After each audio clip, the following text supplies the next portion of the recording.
What's up YouTube, Dar here from Zephyr War Games, and today I am bringing you a very spicy new format, DarkWorld.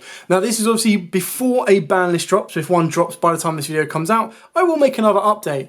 However, going into the new format, the biggest threat that we have and what a lot of DarkWorld players are worried about is Droll and Lockbird. Considering a lot of decks are going to be considering maining that, and a lot of decks are near enough 100% going to be siding that, it can be incredibly powerful, and it's definitely something that you need to be able to play around. So when you're playing a deck that constantly searches, whether it be through dangers or the DarkWorlds themselves, you need to have an element of your deck that can deal with that without disrupting the flow of the deck. And I've been able to add that to this and go from that. So with all of that out of the way, please smash that like button, hit that notification bell and subscribe. If you do have any questions at all or you want to see more DarkWorld content, then make sure you get the video above 50 likes in the first 24 hours and I'll be more than happy to bring that for you.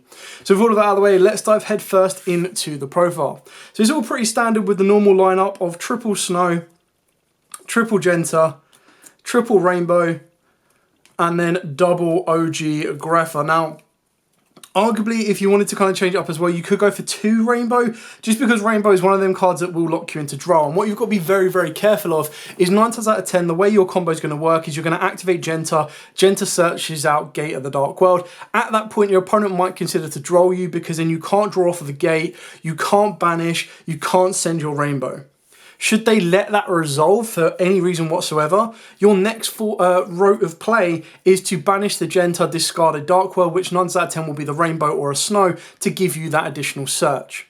At that point, you'll draw a card, you'll go as the turn player, chainlink 1 rainbow or whatever you've discarded, chainlink 2 Genta, and they'll go chainlink 3 Droll, meaning that you'll get the Genta back to the board, but you won't even get the summon, the search off of rainbow. So that's why I've added a couple of cards to the deck in order to either bait out cards doing that type of combo or be able to protect for it, and I'll get to those shortly. So we've then got still the 1 gold, the 1 silver, and the 1 Cerulli. For me personally, this works out just fine. The reason is you can't guarantee you're going to go first, so I like to have the balance of gold and silver, so I've got that option of being able to break a board while also having the option to do the hand loop should I need to. Then for the non-DarkWorld cards, but it might as well be a DarkWorld card, I have gone back to 2 Salamander Catalyzers. And the reason I've gone with 2 of this is because I have cut down the danger count quite a bit, because they're kind of one of the ones that will lock you into Droll very early. So if you activate a danger, as soon as it resolves and you draw that card, you can bet your bottom dollar that they will Droll you. And at that point, all you've ended up getting is 1 monster on the board, and everything else is just going to be a burning resource kind of moment. Whereas something like Salamander, at least with this, if you activate its effect and discard a snow to get you in a session, or something more directly you can continue to play. On top of that as well, the idea is you don't even need to discard the snow. You could technically discard this with a silver or a gold and still get 2 monsters on the board, so you don't even trigger the Droll kind of activation window, and you're still able to kind of build your board and play before you get to that point.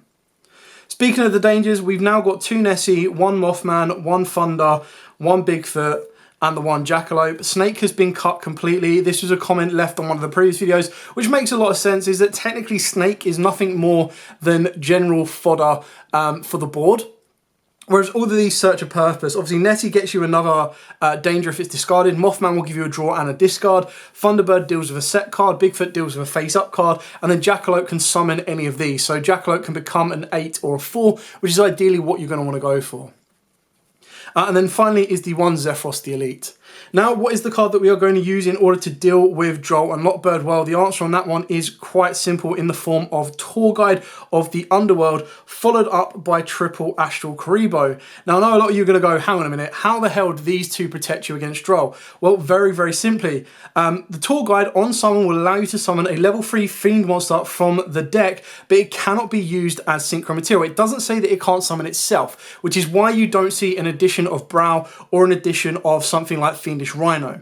That being said, you can very easily add them in if you wanted to. The deck is currently a 45 card deck, so I needed to try and find space where I could cut, and going for something like Tour Guide without adding an additional brick in is the ideal way of doing it. Keep in mind as well that once you normal summon the first Tour Guide and get a second from the deck, you're then able to kind of, that's it, you take a brick out of the deck as well. So I still hear you scream, well, how the hell is this helping us play round Droll? Well, very simply, number 75, Bamboozling Gossip Shadow.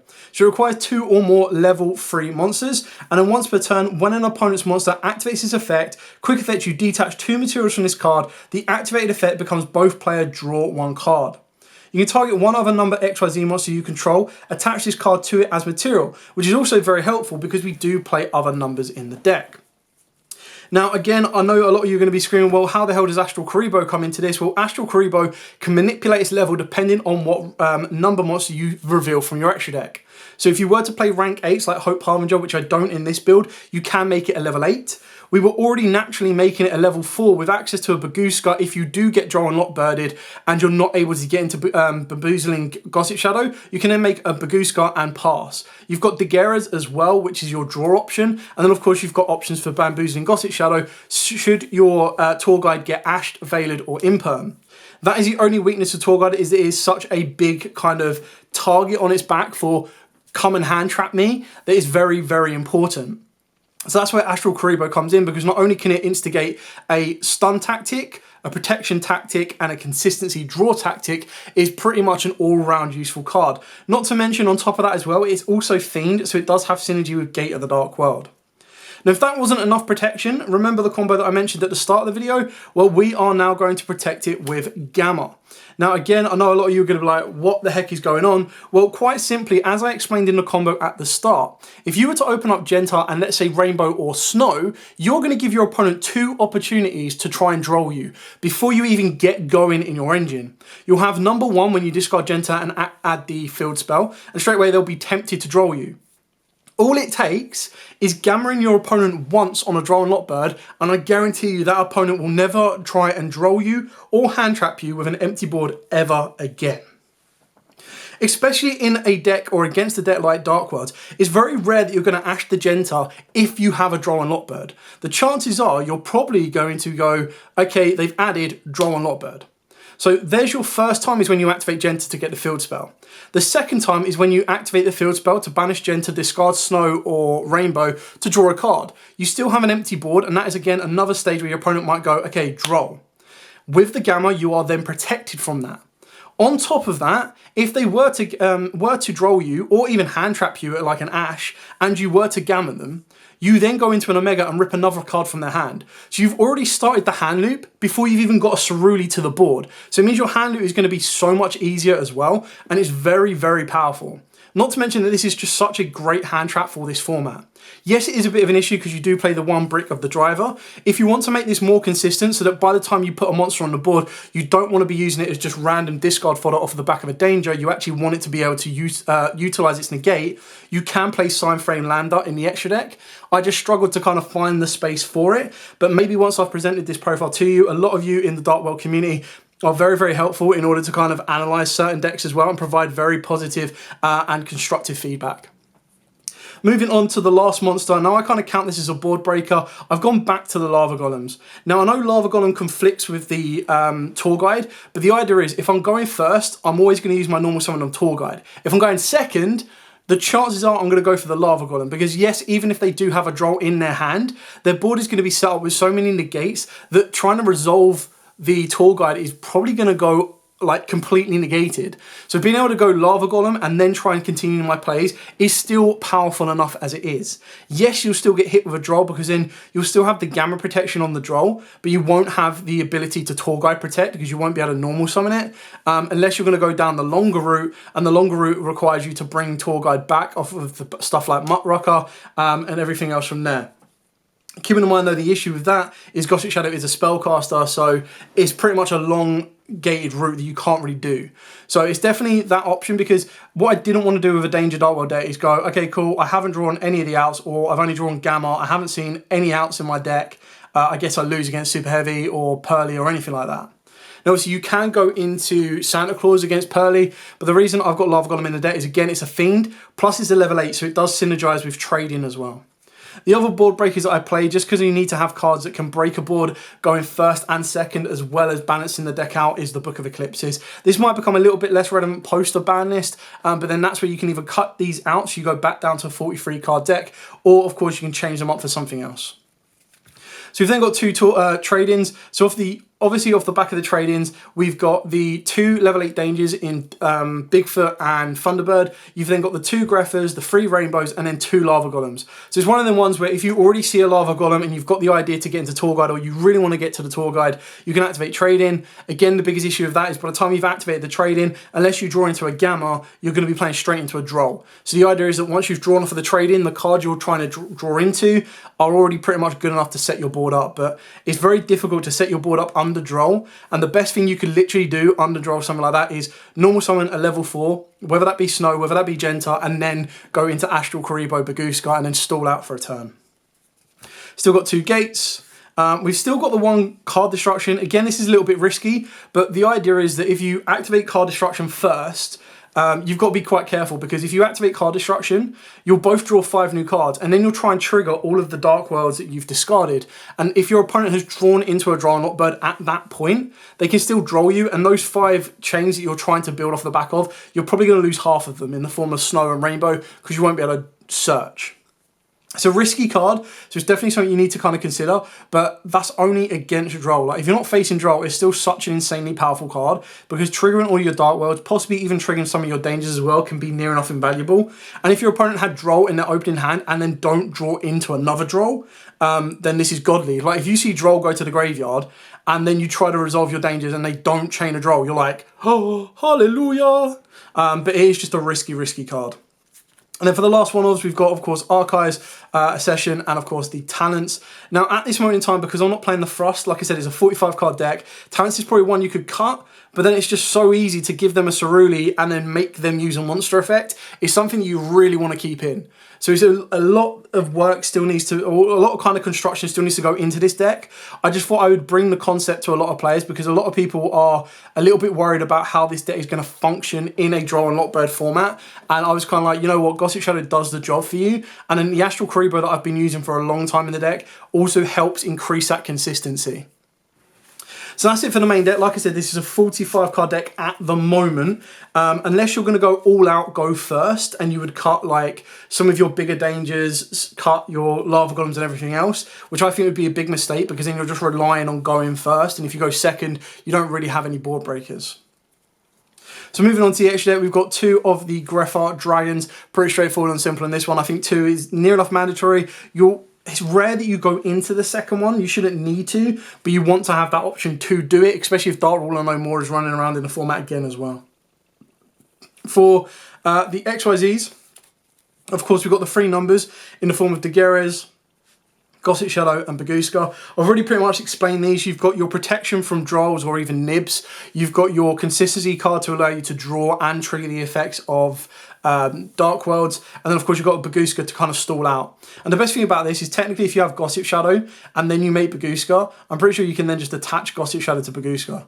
So you can put have Baguska in attack and attach this, and then Baguska gets another turn. The last XYZ is Coach King. This is probably one of the ones you could arguably cut. I would like to think that by the time you get to Coach Trainer, you've already gone past the point they're going to Droll you. They're not going to go, okay, activate the effects of Giant Trainer, draw a card, Droll. Like, for you to have got to that point, you would have already resolved a danger. So they probably Drolled you at that point. So it's probably one you could arguably cut. For the links, you've got IP, Cross Sheep, Muttrucker, Kashik, Unicorn, Zalantis, Saruja, Appaloosa. I think all of these are pretty straightforward. The only one that I could see a lot of people, again, saying to cut would be the Muttrucker and Zalantis, or at least Zalantis. I just still really, really like it. Like, especially if I'm going to go second and I'm going to put DarkWorld and No More in the deck, to turn off my opponent's entire board and then Zalantis it is near invaluable as well. So it's kind of just personal preference, but I can see why people will say that's maybe one you want to cut. And then the last one was Omega. Now, this is what I made space for by taking out Hope Harbinger. If you kept this in, obviously, like I said, your Astral Karibo can become a level 8 as well.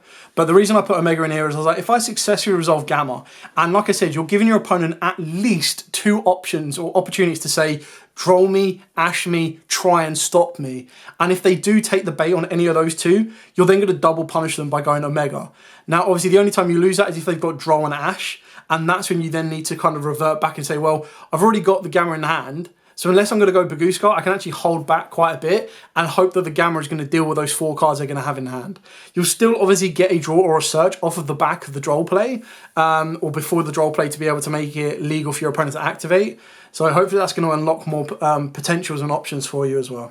So it is a risk and reward deck, which is why we're playing the Omega. If you really don't want the Omega, then by all means take it out. But I still really like the idea that I'm going to constantly get a level 8 2800 boss monster back to the board. I can start putting Gentas I've already burnt back into the graveyard so that I can use them again the next turn. And it's going to allow me to rip one from my opponent's hand. So my opponent is already playing with 3 cards once they've already been massively punished off of the back of Gamma.